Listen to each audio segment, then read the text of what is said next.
காவேரி வந்து தாத்தா கிட்ட வந்து கேட்டுட்ருக்காங்க. இந்த மாரி விஜயோட ஃபாஸ்ட் லைஃப்ப பத்தி. அவர் வந்து எதுவுமே சொல்லாம, அது வேணாம்மா உனக்கு. அத கேட்டா எதுக்கு தேவையில்லாத பிரச்சனை. விஜயும் வந்து அத சொல்ல விரும்ப மாட்டான்.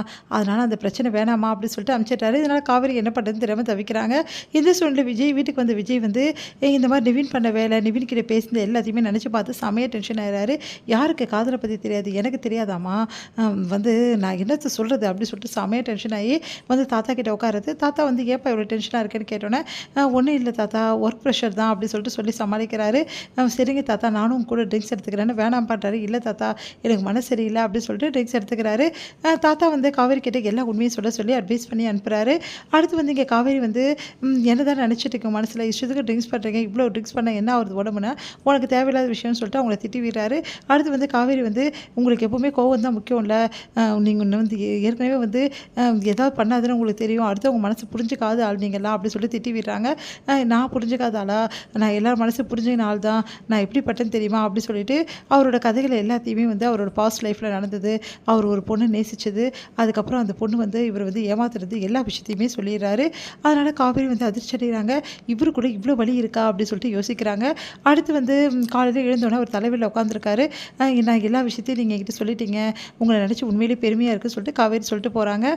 இதை கேட்ட விஜய் வந்து காவேரி என்னை டீஸ் பண்ணுவான்னு பார்த்தா, அவள் வந்து இந்த மாதிரி வந்து பெருமையாக சொல்லிட்டு போகிறாளே, காவேரி வந்து ஒரு நல்ல பொண்ணு, அவள் இருக்கிற இடம் எப்போவுமே சந்தோஷமாக இருக்கும், அதனால தான் நம்மளும் சந்தோஷமாக இருக்கோம் அப்படின்னு சொல்லிட்டு யோசிக்கிறாரு. காவேரி கிட்ட நம்ம போய் பேசலாம் அப்படின்னு சொல்லிட்டு, காவேரி ஒரு நிமிஷம் அப்படின்றாரு.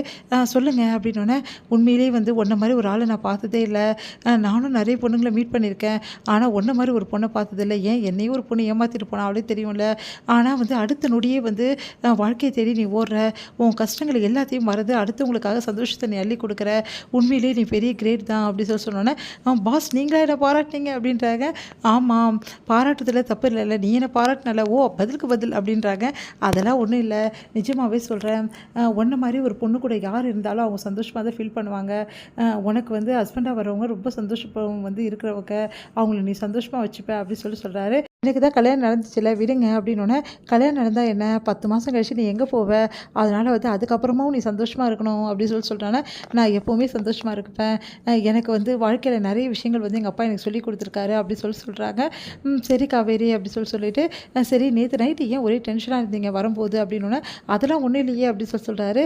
நிஜமாக ஒன்றும் இல்லையா, நிஜமாக ஒன்றும் இல்லை போதுமா அப்படின்னோடனே, இங்கே பாருங்கள், நான் உங்கள் பாஸ்ட் லைஃப்பை பற்றி கேட்குறேன்னு நீங்கள் தப்பாக நினைக்காதீங்க, ஆனால் உங்கள் லைஃப்பில் வந்து நிறைய விஷயங்கள் வந்து நீங்கள் ஏமாந்துருக்கீங்க, அதே மாதிரி எல்லா பொண்ணுங்களையும் தப்பாக நினைக்காதீங்க, எல்லா பொண்ணுங்களுமே அப்படி கிடையாது அப்படி சொல்லிட்டு போனோன்னே, எனக்கு புரியுது காவேரி, இப்போ தான் எல்லா பொண்ணுங்களும் அப்படி கிடையாது, நல்ல பொண்ணுங்களும் இருக்காங்க, உன்ன மாதிரி வந்து நல்ல மனசும் இருக்குது அப்படி சொன்னோன்னே உடனே சந்தோஷப்படுறாங்க காவேரி. விஜயை பார்த்து விஜய் வந்து பாராட்டினதை கேட்டு அடுத்து வந்து இங்கே என்ன பண்ணுறாரு, குமரன் வந்து ரொம்ப டென்ஷனாக இருக்காரு, எப்படியாவது வந்து அந்த ஓனர்கிட்ட பேசி வந்து இந்த கான்ட்ராக்டை நம்ம வாங்கி ஆகணும் அப்படின்னு சொல்லிட்டு யோசிக்கிறாரு. அவரும் பேங்க் லோனுக்கு ட்ரை பண்ணாங்க, ஆனால் அங்கேயும் கிடைக்கல, என்ன பண்ணுறதுன்னு தெரியாமல் தவிச்சிட்டு இருக்காங்க. சரி அவர்கிட்டயே உண்மையை சொல்லிடலான்னு சொல்லிட்டு குமரன் அவங்க வீடு தேடி போகிறாரு, ஆனால் உள்ளே விட மாட்டேங்கிறாங்க. ரொம்ப கஷ்டப்பட்டு அங்கேயே நின்று நைட்டெல்லாம் காத்து நின்று அவரை பார்த்துட்டு சார் இந்த மாதிரி நான் போய் சொல்லிட்டேன் சார், என் கடை இவ்வளோ தான் சார் சொல்லிட்டு காட்டுறாரு.